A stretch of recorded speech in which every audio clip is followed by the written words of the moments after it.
Assalamualaikum warahmatullahi wabarakatuh. Nah, di video kali ini kita akan membahas tentang kelompok sosial. Nah, mengapa kelompok sosial itu penting di dalam hidup kita?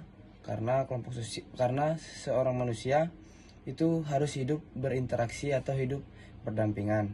Nah, pertama-tama di sini saya akan membahas apa sih itu kelompok sosial. Kelompok sosial itu sekumpulan orang yang saling berinteraksi, memiliki tujuan bersama, serta memiliki kesadaran sebagai satu kesatuan. Nah, di kelompok sosial juga ada beberapa ahli. Yaitu, yang pertama ada Surjono Sukanto itu mengatakan bahwa kelompok sosial himpunan atau kesatuan manusia yang hidup bersama karena adanya hubungan timbal balik dan saling memengaruhi.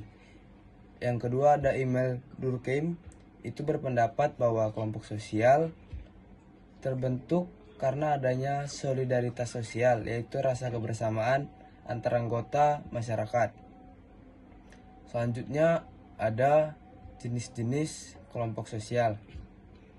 Yang pertama itu ada kelompok primer.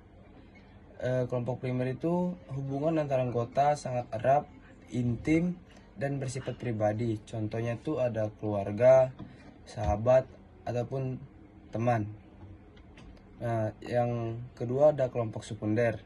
Kelompok sekunder ini bersifat formal dan tidak bersifat pribadi dan hanya untuk tujuan tertentu. Contohnya itu ada organisasi sekolah, kelompok kerja, ataupun yang lainnya. Yang ketiga itu ada kelompok formal dan informal. Kelompok formal itu memiliki struktur dan aturan yang jelas seperti OSIS.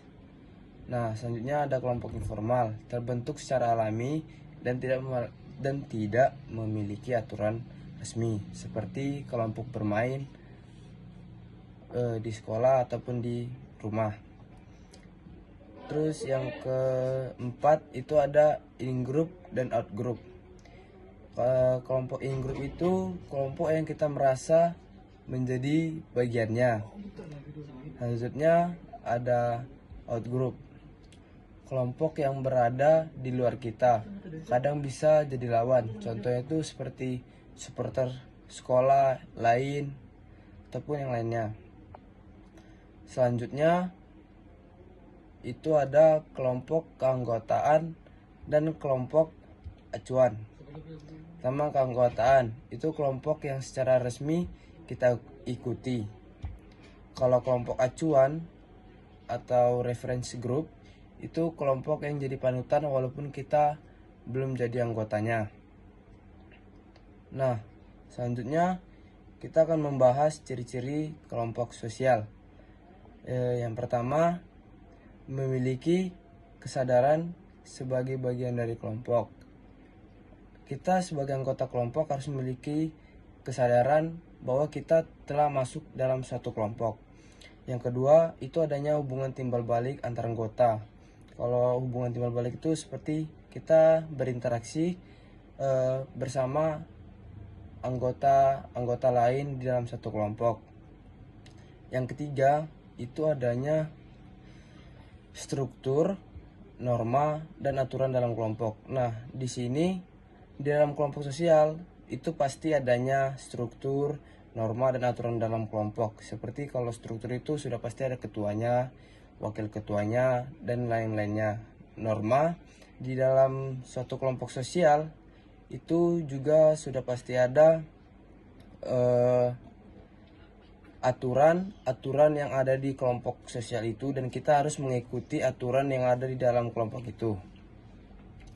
Yang keempat, memiliki kepentingan atau tujuan bersama. Nah, dalam suatu kelompok itu dibuat pasti karena ada tujuan bersama ataupun harapan bersama yang akan kita lampaui.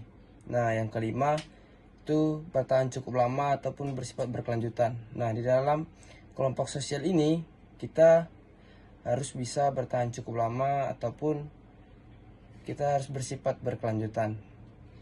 Sekian dari saya.